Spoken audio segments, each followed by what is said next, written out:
The Kupyansk area remains one of the most difficult in the Kharkiv region. The enemy is constantly conducting assault operations. There is constant fighting there. Yesterday there was an attempt by enemy sabotage and reconnaissance forces. It involved several dozen vehicles. Today, the Ukrainian military says all of them were destroyed.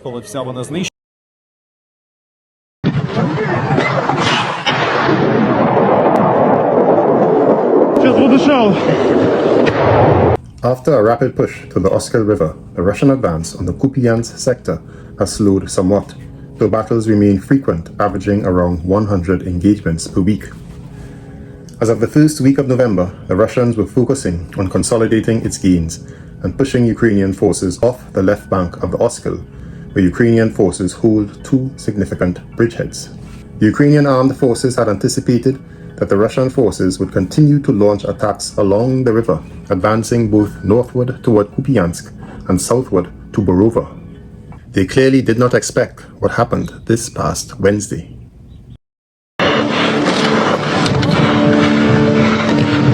Medusa reports that the ultimate goals of the Russian offensive is difficult to determine. It views that it will be difficult for the Russians to force the Ukrainians back behind the Oskil River and create a stable bridgehead on the west bank. So in their opinion, the capture of the eastern part of Kupyansk will not lead to new opportunities for the offensive.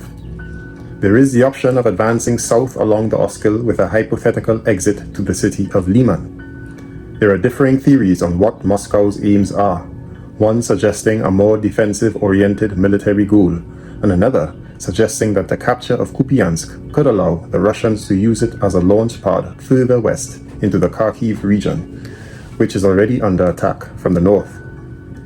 This stalemate, however, changed on the afternoon of the November 13th, when a column of Russian armored vehicles managed to break through into the city of Kupyansk and was able to gain a foothold on its eastern outskirts.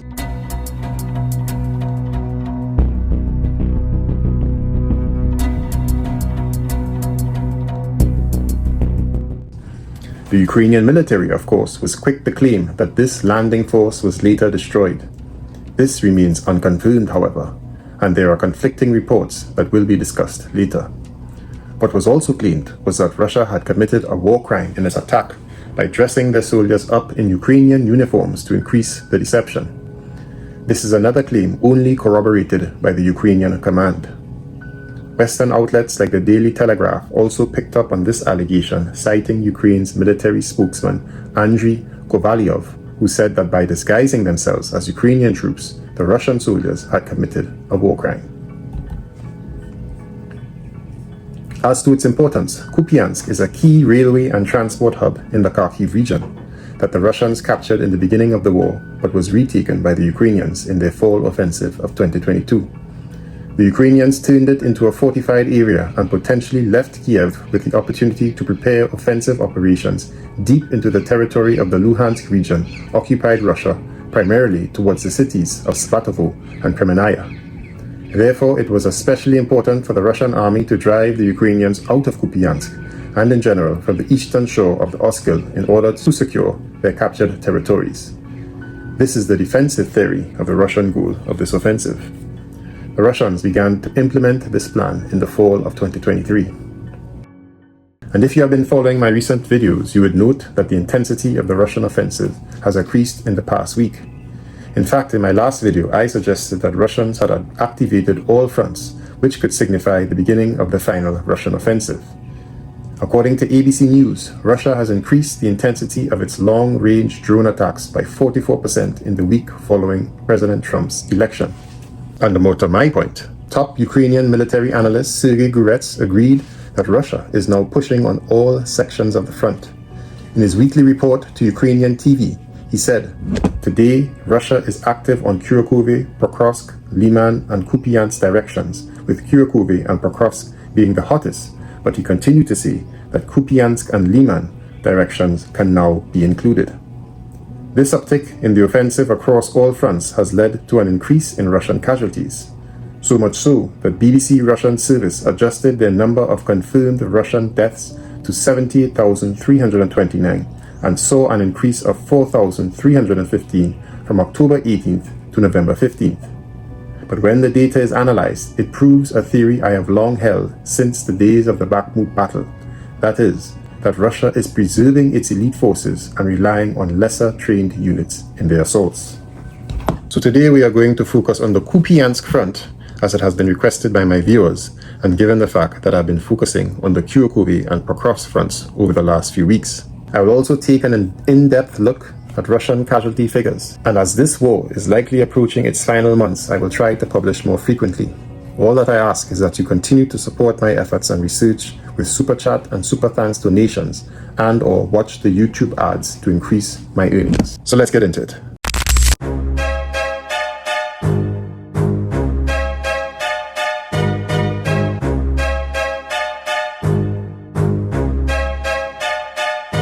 Кончик передохнул. Контроль. Туда. Да, крой. Он дальше. Since the initiation of the Kupyansk operation in the fall of 2023, Russian attacks were focused near Kupyansk itself and to the south of the city, where the Russian army managed to reach the Oskil River in October this year and cut the Ukrainian bridgehead.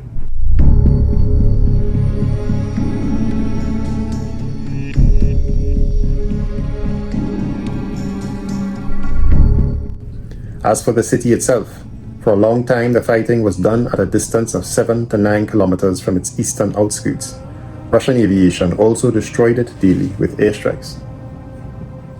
On November 13th, however, it became known about the first attempt of the Russian Federation to invade directly into Kupyansk. The General Staff of the Armed Forces of Ukraine reported that from 2:30 p.m. on Wednesday the 13th, the Russian military began trying to break through the Ukrainian defense in this region. The Ukrainian General Staff reported that enemy assault groups attacked positions of Ukrainian defenders in 4 ways. In general, the enemy used about 15 pieces of equipment, in particular tanks, armored combat vehicles, and the UR-77 demining installation. Perhaps what is most unique about this attack is that according to the Armed Forces of Ukraine, some of the Russian soldiers were dressed in the uniform of the Armed Forces of Ukraine. If true, these actions violate the laws and rules of war and are a war crime. Russian official sources did not comment on these allegations. The Ukrainian authorities claim that they destroyed all of Russia's armored vehicles and eliminated a significant part of their manpower. According to Deep State, Russia attacked with 2 columns that advanced from the area of First Liman.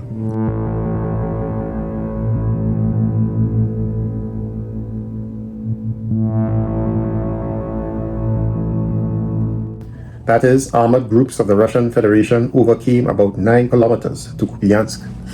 In the first column, there were 2 armored tractors, also called MTLBs, infantry fighting vehicles, as well as a tank.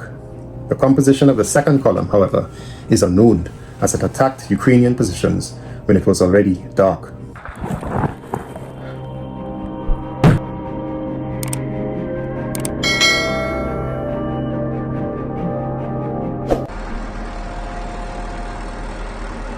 According to Deep State, one MTLB was hit in the forest on the way to Kupyansk. The other managed to break through to its eastern outskirts and was destroyed in the area of Zavskal on Nekrasov Street. About 15 Russian military personnel were parachuted from it, who ran away and hid in neighboring houses.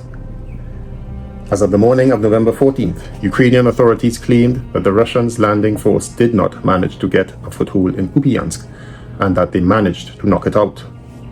Andrei Kovalenko, head of the Center for Countering Disinformation under the National Security and Defense Council, made the following statement. In quotations, "For now in Kupyansk, the information that the enemy has entrenched itself in the city is not true. There was a corresponding attempt by the enemy, but the Russians were destroyed. As of the morning, the situation is controlled by the defense forces." Unfortunately, the Russian Ministry of Defense did not give any details of the Kupyansk breakthrough. However, some Russian military recruiters, such as one known as Warship Kitten, with 396,000 subscribers, claim that the fighting in Kupyansk is still ongoing. The author of the channel assures that Russian stormtroopers are holding part of the Zaoskolia district and trying to cut off the road to Savatovo. The blogger wrote in quotations, Now the armed forces of Ukraine are taking all possible measures to eliminate our assault groups, which have actually taken control of the paved road to Svatovo. It is applied to the garrison in Petropavlivka. According to him, the Russian command is taking the necessary measures to support the storming of the city and expand the control zone from Nilitsa River, northeast of Kupyansk and north of Petropavlivka. But the question remains as to how did it happen that the Russian column advanced almost unhindered, overcame the line of defense, and entered the city, which should be reliably protected from all sides. Deep state analysts point to the strange deployment of combat orders of the armed forces of Ukraine in a forest north of Kupyansk. The Deep State Ukrainian Project said in quotations, "In recent months, the line of contact has become a mystery for all units. The combat formations of the armed forces of Ukraine and the enemy was simply scattered around the forest. Both sides were rotated, and the war in the forest looked strange." That is a direct quotation. A Ukrainian military blogger, Alexander Karpyuk, who goes by the name of Serg Marko, believes that the reason for the breakthrough in the Kupyansk direction was a shortage of mining units in the armed forces of Ukraine. They would have to mine the approaches of enemy assault groups in advance. He also pointed to the shortage of FPV drone crews that could attack the enemy during the assault. John Hardy of the Long War Journal and deputy director of US-based think tank the Foundation for the Defense of Democracies also said that the Russians had penetrated fairly deep into the eastern section of Kupyansk. The Russians, he said, attacked in 4 waves, using a total of 15 vehicles.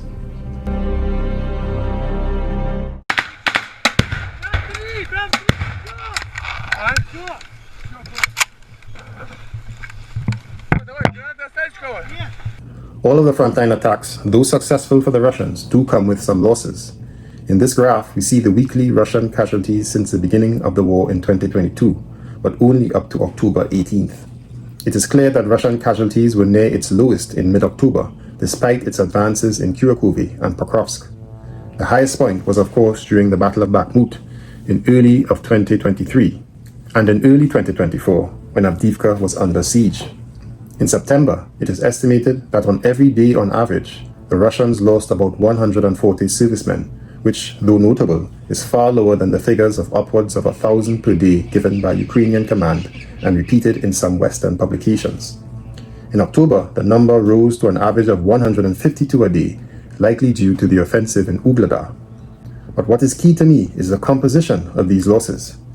BBC Russian reports that most of the losses are among volunteers, that is, persons who signed contracts after the start of the special military operation.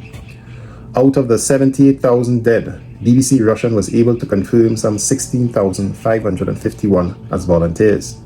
This amounts to 23% of the Russian losses. In fact, if you look at this chart, my theory that Russia logically seeks to preserve its elite forces seems proven. The majority of deaths come from prisoners, volunteers, and contract workers. Prisoners and volunteers are generally lesser trained troops. We also note the increasing age of the average Russian dead soldier, which rose from 21 in the first 3 months of the war to 38 in 2024. And here is another statistic that corroborates my theory. At least 56% of all dead are people who were not associated with the Russian army at the beginning of the war, which suggests a higher use of newly trained units. Thus, Russia's long-standing and experienced soldiers can account for less than half of the dead. Now, what is perhaps good news for Russia is that even if their losses are estimated at around 150 per day on average, and thus on average 4,500 a month, the intelligence services of the UK and US estimated that the number of monthly volunteers to the Russian army approaches 25 to 30,000, far exceeding the death toll, and thus, unlike Ukraine, Russia has no issues of manpower or replenishment.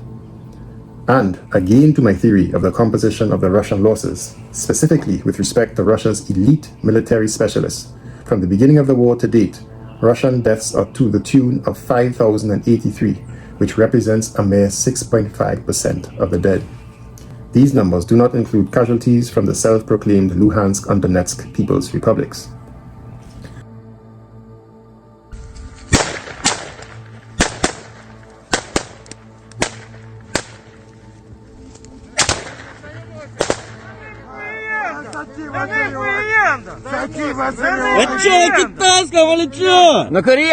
Lastly, to the alleged war crimes committed by the Russians with their breakthrough on Kupyansk, according to the Daily Telegraph, warfare law states that any disguise needs to be limited to escape or infiltration.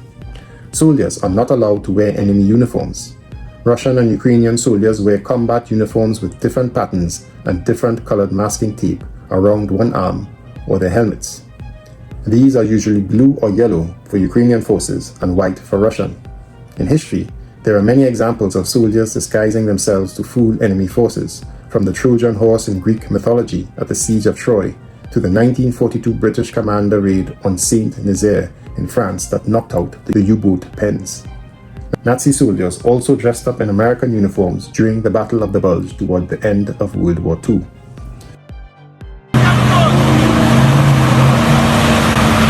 So what do you guys think? Is the aim of the Russian offensive toward Kupyansk just to push them out and relieve pressure on the Luhansk border, much like Avdiivka remained a threat on Donetsk city? Or is the Russian goal to advance further into Kharkiv after its capture? Let me know your thoughts in the comments. And if you want to hear my latest report on the hotspot sectors of Kharkiv and Pokrovsk, make sure to click this video right here.